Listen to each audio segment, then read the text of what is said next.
Hello, welcome to Scented Pages. Welcome and welcome back to my Chiana baby. I read some books and I'm going to talk about them as usual. I've read like 5 books, I think, and I'm still reading this. So let's chit chat a little bit. I got my tea in my little bear cup.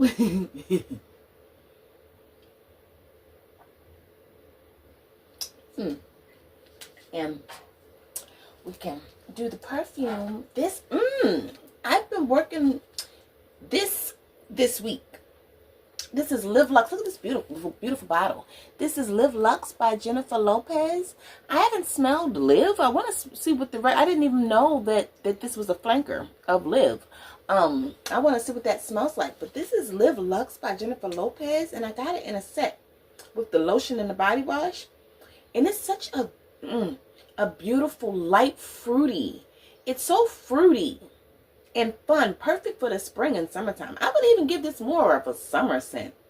It's just beautiful to me. And I love, like, how just, yeah, that's what I could do.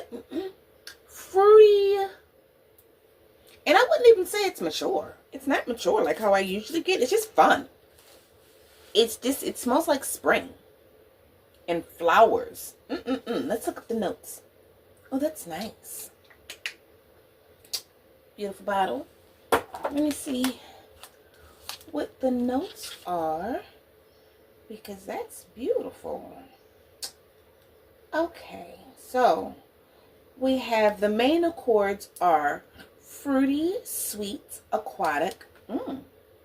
See, I knew it was like that fruity. Fresh, ozonic, white floral, powdery, and floral.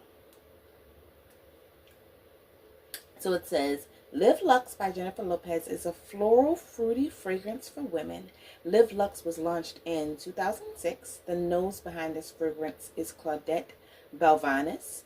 Its top notes are melon, peach, and pear. Middle notes are pink freesia, honeysuckle, and lily of the valley. Base notes are musk, vanilla, sandalwood, and amber. Oh my goodness.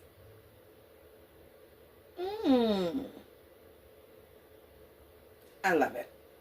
I love that peach note. You get a lot of that peachy pear, fruity. Oh my goodness. And because it's such a peachy pear, fruity kind of scent, it's giving me more summertime vibes.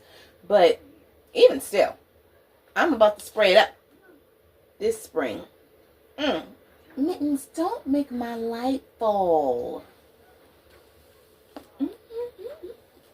Kitty Minnie. So, let me see. Okay, so I guess maybe I should get the heaviest book out of the way first. Oh, and I'm almost done this one. And let me see. And I also started Lovecraft Country, and I'm enjoying that. I watched the show back, like when it came out. I think it was like back in 2020 or something. I watched the show back then, and I really enjoyed it. And the book is keeping me just as entertained, so that's gonna be fun. Here we go. The hate. Oh, the hate. You gotta get out. She's terrible.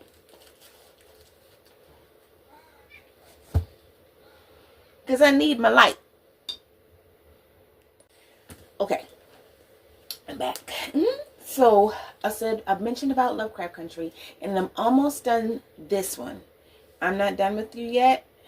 I'm almost done it. I, of course, was reading other books meantime and in between time.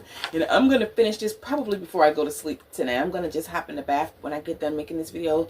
Jump in the bath and finish up these last, I got like maybe 40 or so pages left. It is so good. I would actually like to do a review summary of this one, because this was pretty juicy. So, we'll see about that. So, the past I've read 1, 2, 3, 4, 5. Well, I've actually read 1, 2, 3, 4. I feel like I'm missing one. Oh yeah, no, okay, I did. All right, 1, 2, 3. 1, 2, 3. 4, 5, 6 books. So I'm only going to talk about 5 of the 6 books that I read. So the 6th book that I'm not really going to talk about that I've read, it was just a nonfiction book called Discover the Power Within You, A Guide to the Unexplored Depths Within by Eric Butterworth. It's a really good book. Let me see, like a metaphysical book. I think I talked about it in one of my past videos. It's along the lines of Neville Goddard and Ernest Holmes. If you like those type of people, you would really like this book. So yeah. So then I read Home is Where the Bodies Are, Saving Noah, The Wife Upstairs, The Prada Plan 2, and The Prada Plan 3. So let me see. Home is Where the Bodies Are.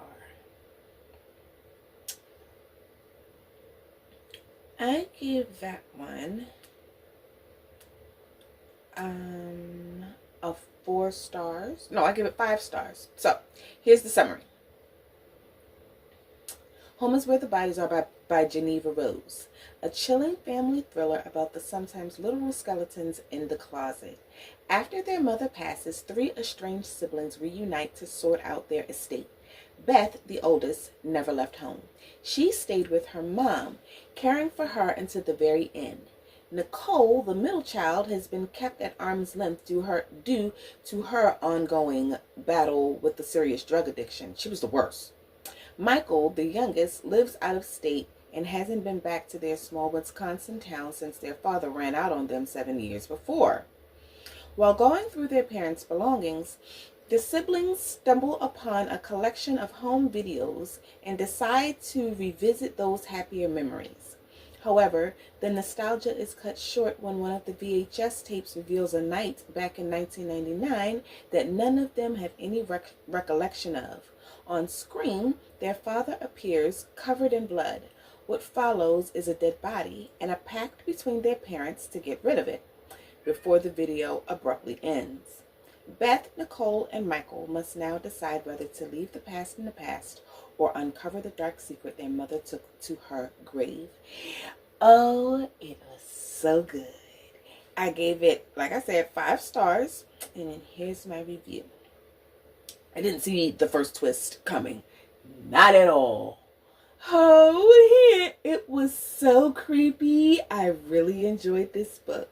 I am glad that I did, because the last book I read by Geneva, You Shouldn't Have Come Here, really didn't do it for me. But I wanted to give her another try, because the first book that I read by her, called The Perfect Marriage, I really enjoyed. I had read that when I over the summer when I went on my family reunion. So during the trip there on a car ride, that's what I listened to for the whole car ride, and it was so good. So I said, The Perfect Marriage, I really enjoyed. So I thought she has enough books for me to pick another 1 or 2 to read to see if if she really is the queen of twists. Because before, in my last video, I think I said that I was questioning her title of Queen of Twists. Because that last Dagwood book just was not it for me. I said, so I thought that she had enough books for me to pick another 1 or 2 to see if she really is the queen of twists. And so I picked this one. It was great to me. This twist definitely twisted my Twizzler. And so I gave it 5 stars. The second biggest twist I had suspected, but it was well done. I enjoyed the characters, Beth, Nicole, and Michael. They were giving me all the family/domestic drama that I needed. I liked Beth the most. She was the one I could empathize with the most and understand the most. Nicole's crackhead ass gave me everything I needed in the drama department, and I loved it. So I liked that one. That is Home is Where the Bodies Are by Geneva Rose. 5 stars. So good. Then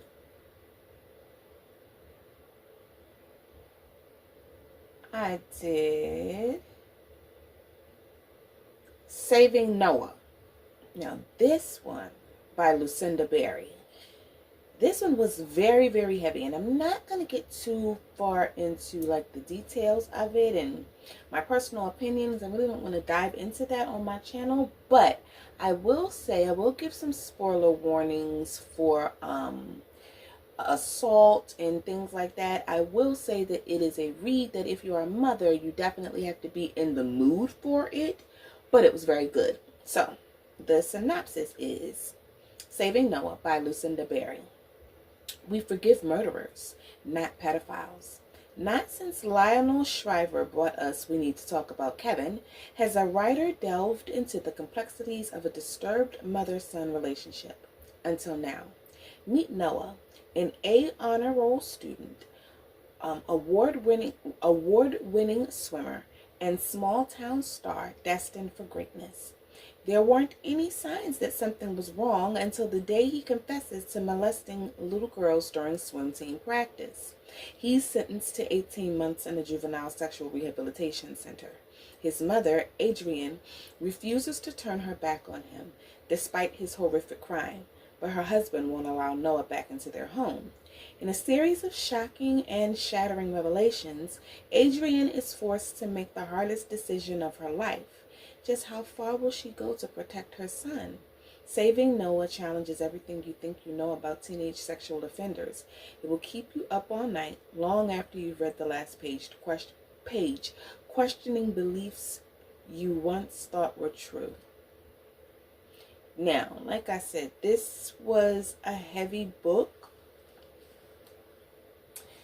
And the only thing that I'm going to say is there was an unexpected twist at the end, and I do not agree with what the mother did. I don't agree with it. I don't think that she should have did that. I think that it could have been handled some other kind of way. However, I do understand Noah and why he wanted to do what he did. Do I feel like it was necessarily noble? I mean, no, not really. I mean, I guess. I don't know. Like I said, I'm not going to get into it. Maybe I'll write it, and if you really want to know my thoughts and my opinions on it, you can go to my Goodreads. I'll put it in my Goodreads.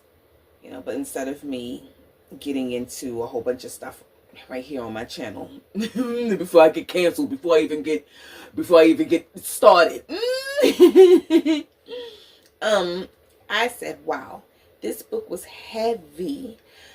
It was thought-provoking, and it will sit with me for a while. Although the subject matter was heavy and I had to take breaks, I still wanted to get back to reading it.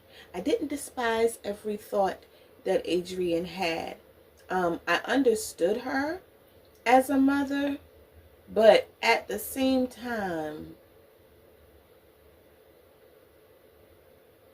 I don't know. I understood her, but she did a whole lot of sweeping things under the rug and dismissing her son's behavior that did not need to be dismissed. She did a lot of sugarcoating it and downplaying the seriousness of it just because it was her son. And that pissed me off. That I didn't like.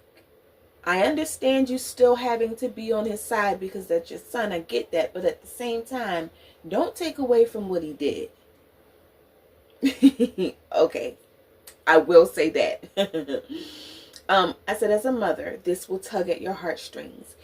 And then to be on the outside looking in, how empathetic or sympathetic could I really be in a situation like that? If I was on the outside, if I wasn't Adrienne, the mother in the situation, I mean, because I just don't understand her on a lot of it. Anyway, the twist at the end broke me because I would never. There would have to be another way. I don't want to give it away, but it's good and it's heavy if you're in the mood for that. It was 5 stars. Next. Ooh, The Wife Upstairs. Now, The Wife Upstairs by Frida McFadden. This didn't really, I give this a 3 stars because this really didn't twist my Twizzler. It really wasn't, because the reason why it didn't twist my Twizzler is because it was given Verity. And I already read Verity. It wasn't Verity verbatim. Like, I guess it wasn't like a, I wouldn't say she plagiarized like a lot of people accuse Frida of, but I will say that maybe she was heavily influenced by Verity, because it was very similar to it by Colleen Hoover. I read Verity like last year and I really wasn't impressed. I will say, however, that I think I liked The Wife Upstairs better than Verity. I think, yeah. So, The Wife Upstairs by Frida McFadden. Victoria Burnett has it all. A great career, a handsome and loving husband, a beautiful home in the suburbs, and a plan to fill it with children. Life is perfect, or so it seems. Then she's in a terrible accident, and everything falls apart. Now Victoria is unable to walk. She can't feed or dress herself. She can't even speak. She is confined to the top floor of her house with 24-hour care. Sylvia Robinson is hired by Victoria's husband to help care for her, but it turns out Victoria isn't as impaired as Sylvia was led to believe. There's a story Victoria desperately wants to tell, if only she could get out the words. Then Sylvia discovers Victoria's diary hidden away in a drawer, and what's inside is shocking. So, the only thing that kind of irritated me about this book was the epilogue. So the story itself was good, but it reminded me of Verity. So, but it was better than Verity. But what aggravated me was the epilogue. I kind of was thinking about what my daughter said about how, like, sometimes it could just be too many twists. I felt like the last twist in the epilogue, I didn't need it. Who was that girl? I forget now what her name was. Her name started with an M. Marjorie or Margaret or something. I don't know. But she ended up being the bad guy or part of the bad situation. And I don't know. I just didn't get it. I really wasn't feeling it. I guess because I had already been there and done it. I said it was good. Reminded me a lot of Verity by Colleen Hoover. But I didn't care for the epilogue. Sometimes I wish authors would leave the epilogue out. This one just confused me. Yeah, I didn't really. But it was still good. I'm still a Frida reader. That's my girl. I enjoyed it. Like I said, I enjoyed it more than, what's her face? What in the world happened to my daggone stuff? Okay, so now here comes the fun book. So, I've read Prada Plan 2 and 3 with my, I started reading it with the 2 other girlfriends of mine, and it has been so much fun reading with these 2. I have been having a ball, and it's been so much fun using YouTube as a way to connect with other readers and other women here and around where I am. And it's just been so much fun. Time has been going by, like at work, so fast, because I've been chit-chatting it up and laughing and giggling and talking about the Prada Plan with these other ladies. And I am just in love. So, I'm going to just answer the questions that was in the back of the books. Again, like how I did with the first Prada Plan. The Prada Plan 3 didn't have questions, so we thought of our own questions. So, we thought of 6 of them. So, I'll answer those questions when I get to the Prada Plan 3.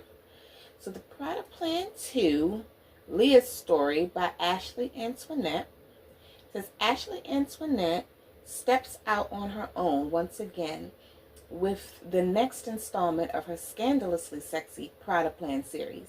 Infamous bad girl Leah Richards may have lost Indy to Yaya, but that doesn't mean she's out of the game. You can't cross a woman like Leah and not expect there to be consequences.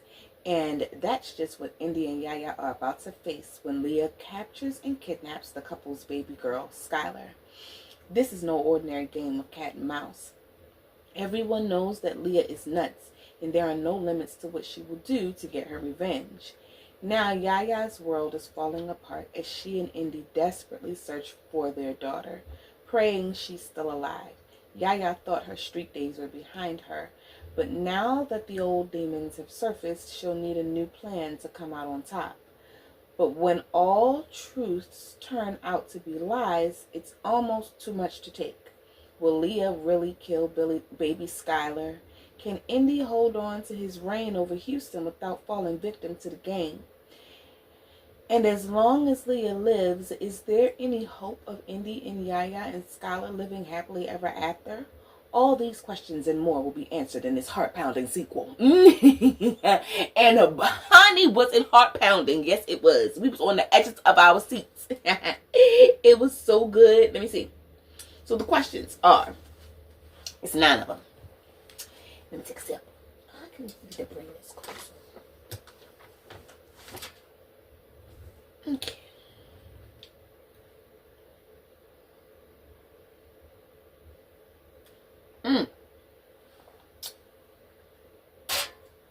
Okay. So, question 1. Did the book end the way that you thought it would? No. This book did not end the way that I thought that it would. It ended with a fire. It ended with Yaya and the girl Leah both being in a fire that Yaya, of course, being dramatic ass. I can't stand that damn girl. Let me stop. Okay, let me not jump the gun. I'll talk about how much I dislike her in book 3, but she started the daggone fire and burned them both to a good crisp. No, I didn't see that coming. Were Leah's actions justified by her gruesome childhood? Okay. I said her actions were not, but I understand her being an evil person.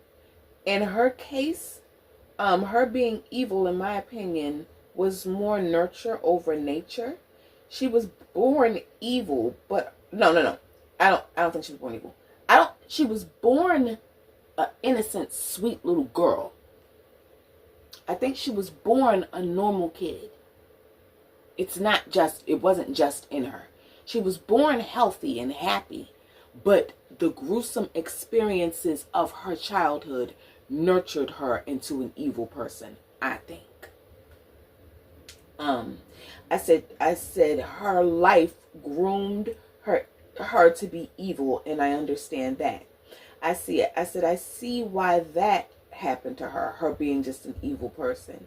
I said, however, I don't think that Leah tipped over into complete insanity until after she lost her baby. Yeah, she had killed Nancy or whatever, but I don't think that she was quote unquote insane. I mean, yeah, killing people is insane. I get that, but they are just murderers. They are just evil people. That's why they're jails, in my opinion. I think that, of course there is the criminally insane, but there's also just people who just do bad shit. And I think that she just was a bad person because of her nurtured evilness. And I think that that's why, at that point, she should have just been in jail. I think that it wasn't until after she had her baby that she tipped into hearing audible hallucinations and things like that. And that's Looneyville. That's just straight up. Now that's insane asylum need to be in. She was hearing stuff and all that. And that didn't happen until after she lost that baby. So, I don't think that her actions were justified by her childhood. But I do think that her personality is justified by her childhood. 3. Was Slim to blame for all the drama in books 1 and 2? I don't think that he was to blame for all of it, but he was definitely the orchestrator behind it, the catalyst behind it all, but at the same time, not entirely, because it was those women's choice to stay around and to deal with the man and his bullshit for, or like hoping to one day like be his bottom bitch of a pimp. That's what y'all was hoping for, to be the number 1 bitch of a pimp. Like, yo, that's goofy. Y'all let that nigga play y'all. That was all their fault too. I ain't trying to hear it. So no, I don't think that he was to blame for all of it, but I do think, like I said, that he was the back of it and he was the orchestrator, the catalyst for it. 4. Who was your favorite character? Again, Leah. I just like a good villain. I love a well-written villain. And I love that Leah is very one-track minded. She ain't going here and going there and deceiving people. Like, okay, yeah, she's deceiving people because that's in her plan. But okay, unlike Yaya does a lot of foolish, hurtful shit, almost evil shit, and I just dislike her because it's like she is, some of the things that she did, especially in book 3, to me, give wolf in sheep's clothing. She's the type of person, and I was talking to the girls about this on Messenger, she's the type of person that will unintentionally hurt people because of her hurt. Because she ain't dealt with her pain yet, she'll be done effed over a friend somehow.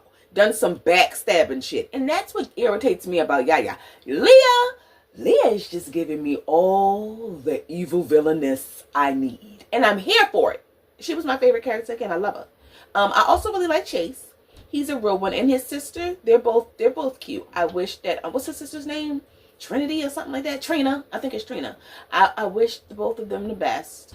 I hope that they, live at least through all of the books. 5. Was Yaya wrong for messing with Kai P after Indy went to jail? Absolutely. It was so goofy. It was just the goofiest thing. First of all, again, with the fastness. Just so fast. You was just in a mental asylum. You break out of a mental asylum. And you are immediately, as soon as she got in there, I mean, she hadn't showered, ate, nothing. She happened to stumble upon Kai P and some other girl, and that turned her on at that point in time. Goofy. That is the goofy. How is your mind on sex? I mean, she's just goofy. Of course, it's amped up and written up, for entertainment factors, but still. So she ended up messing with him. How are you? Your baby is missing. You got all of this foolishness in your life. How are you turned on? Why is anything feeling sexy? I don't get it. Yes, she was wrong because she was fast and stupid. It didn't make no sense. Why not get some things in order? Like, stand sane for one and finding your baby before you go jumping in the bed with a nigga. Really? Chill. Terrible. Are Indy and Yaya true soulmates? Will they end up together? I don't think so. Because true soulmates don't do the foolish-ish to one another that those two do. They do some really hurtful crap. Like, soulmates, it's not giving soulmates. It's giving drama and angsty, toxic foolishness. Love, if that's what you want to call love. You don't beat the dog crap out of your pregnant soulmate.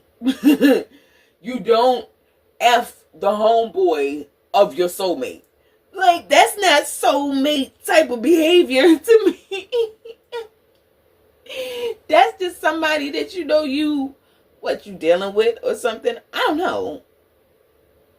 I don't know. I mean, I understand hurt and pain and all that, but it's also foolishness.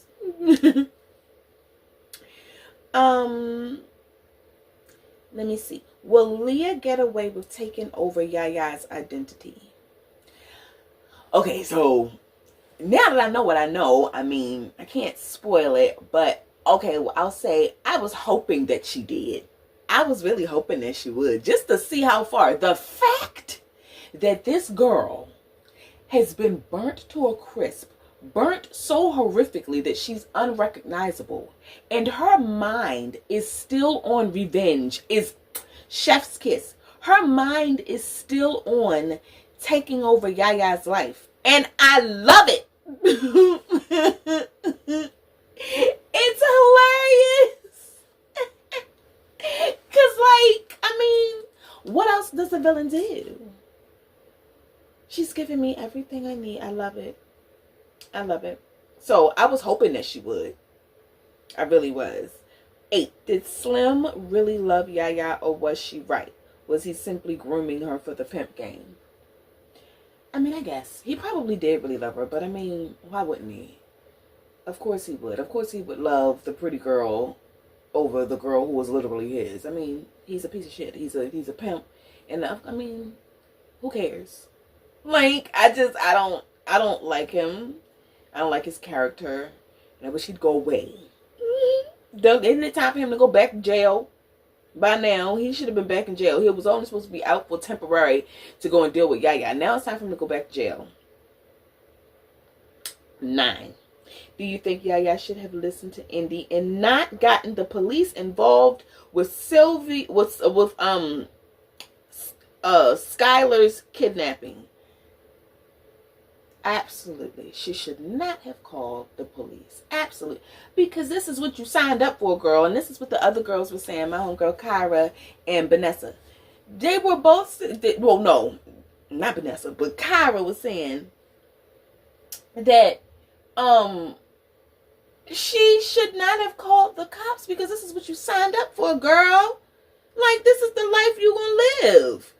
You know, and I get that, you know, it hurts to have to sit back and wait for, you know, Indy or however the streets decide to do whatever they do or whatever, but you get that man locked up and the police completely involved in your life and your illegal business, and you know what is going on and what y'all do.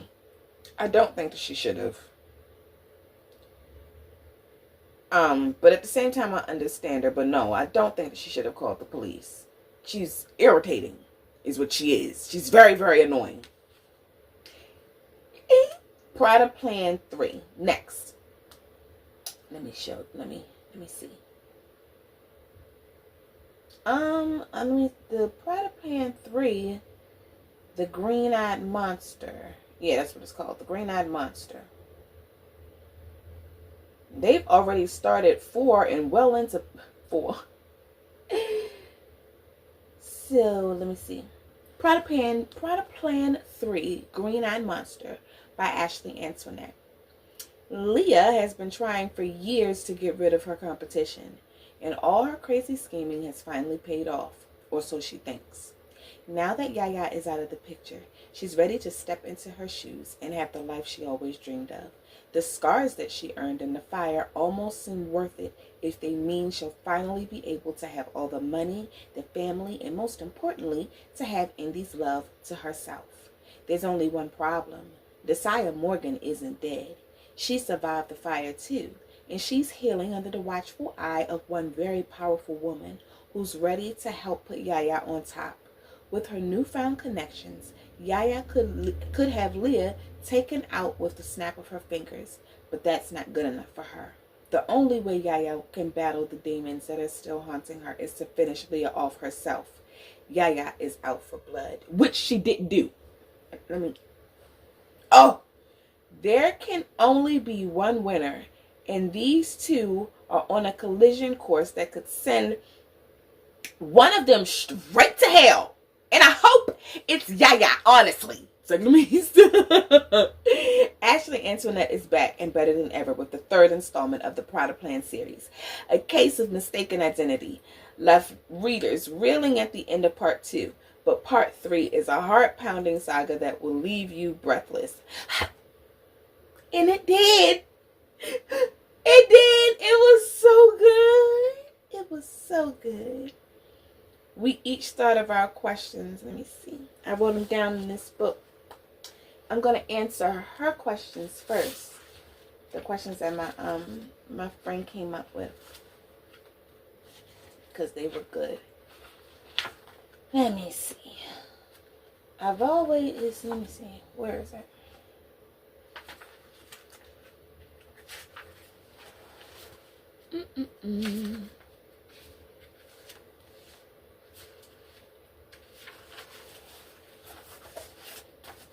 Okay. So her questions were, one, do you think Zaya should have wanted to have Yaya on her team? Why or why not? I mean, I could see it. I think that she should have wanted to have Yaya on her team because I could see, for one, I wanted Yaya and Zaya to kind of link up so that Zaya could kind of act in the place of Yaya's best friend and mentor and support for the poor girl. Similar, Indy is there, but that's rocky. I just wanted her to have somebody on her side. So I was kind of happy to see Zaya take her up under her wing as like a little mentor. I thought it was cute. I liked that she admired her ambition and that she took care of her when she was sick and help Yaya to get better with her scars and have a really good plastic surgeon and help her to hide away and come out good and get Indy. If it wasn't for Yaya, if it wasn't for Zaya, I really don't think that Indy and Yaya would have linked back up neatly. They wouldn't have found out what they needed to find out about each other and link back up neatly. It would have been a bunch of foolishness. They're so goofy. But Zaya helping to graft that together, to blend them back together and bring them together. She went and got Indy and brought him to where Yaya was. That helped. That was good. So yeah, I think that Zaya is good for them. I hope that things stay that way. I hope that they don't end up turning on each other. But you never know with Yaya. Goodness. 2. Do you think that Yaya should let getting revenge on Leah go, or should she have someone else do it? Yes. She said, let that ish go. It's getting old. Like Indy said, baby, I'm tired of hearing about Leah. Let that go. Once Leah was already in jail, she should have let it go. She's in jail. But no, Yaya goes and bees the absolute worst. Yes, that I said that she goes and bees the absolute worst. Because she is and asks that daggone girl, what's her name? Maisha. She asks one of her homegirls. So Yaya now is like a little mini kingpin herself, and she's kind of under the tutelage of Zaya. And then Yaya has a couple of girls. One girl is named Maisha and the other is Trina. And that's Chance's little sister. So she asks Maisha to go into jail to kill this daggone girl. Ma'am, first of all, what happened to the energy of, I gotta do it myself. I can't let nobody else do it. Why would you endanger this little ass girl? She's like 18 with a little kid herself, with a little boy. Why would you endanger her to do something that, first of all, you need to be letting go? And second of all, you could have did and should have did and said you wanted to do yourself. She irks my soul. She gets on my nerves so bad. And what she did with Chance is just unforgivable in my opinion. I think that the someone else that she should have had to do it was one of Zaya's homeboys or whatever. When Zaya said that she could take care of Leah, then that's what she should have like, oh no, I gotta do it myself. But then you didn't do it yourself. Then you went and put a little girl, inexperienced ass little girl, a young mother in harm's way. Make it make sense. I can't stand her. And the third question. Do you think Leah will ever leave Yaya alone? I hope she doesn't. I hope she serves Yaya her ass, honestly. And I'm here for it. So the 3 questions that I asked was, do you think Indy should have forgiven Yaya for lying on Chase and married her anyway, I don't think that she should have forgiven her, because I don't. No, I don't. She was terrible. She lied on that boy and she almost got him killed. And what happened? Indy ended up by chance unearthing Yaya's bull ass. Had he not, she would have gone through with it. She would have let Indy hate Chase and let the ish hit the fan. She would not have corrected it. And Chase, whatever his name is, would have been somewhere dead. And once that would have came out, freaking Indy married her anyway. He like forgave her and married her anyway. Why? Like, that is such a deplorable person. Why would you want to marry her? Like, that's not concerning at all. She set up your best friend to have you believe that he was doing something that he had no business, and he almost died behind it, and you marry her anyway? Honey. Absolutely not. 2. Do you think Yaya was justified in sending Maisha to a jail to kill Leah? Do you think that was too far? I don't think that she was justified. I just got done talking about all that. No, I don't think that she was justified, and I do think that it was too far. 3. Do you think Yaya is an incorrigible bitch, or can she be corriged? Incorrigible. She's the worst. She cannot. I don't think that anything that she does from now on will make her right in my eyes. Not in my eyes, but Nessa can have her. I don't want nothing to do with her. I am off the Yaya terrain. So that's what I've been reading. Let me see. Yay! Can wrap this up now. Let me see. Oh, and then this. I'm still reading Fairy Tale. I'm almost. Well, no, I won't say I'm almost done it. I set it down so that I could read some audio, listen to some audio. I am about a little over halfway done it. It's really good. Now, I will say this. What is the boy's name in here? Charlie and the Mr. Bowditch.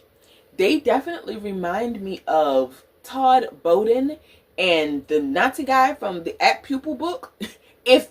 If they both weren't horrible, evil individuals. They were both deplorable humans. But their relationship could have been something beautiful had they not been disgusting. If their relationship reminds me of these two relationship. But these two relationship is a healthy older and younger man relationship. Their friendship is good and not disgusting. But I love it. It's just so good. And when I finish it, let me see. I think that what I'm going to just end up doing, like how I said before with all my Stephen King books, is just end up doing a tier ranking video. If I can figure out how to do that. I think I am going to figure out how to do that, because that's what I really want to do. Because this one was another good one. I enjoyed it. I've been enjoying a lot of his books. So I'm going to wrap this up. And see, I dropped that. Let me go. I will talk to you next time.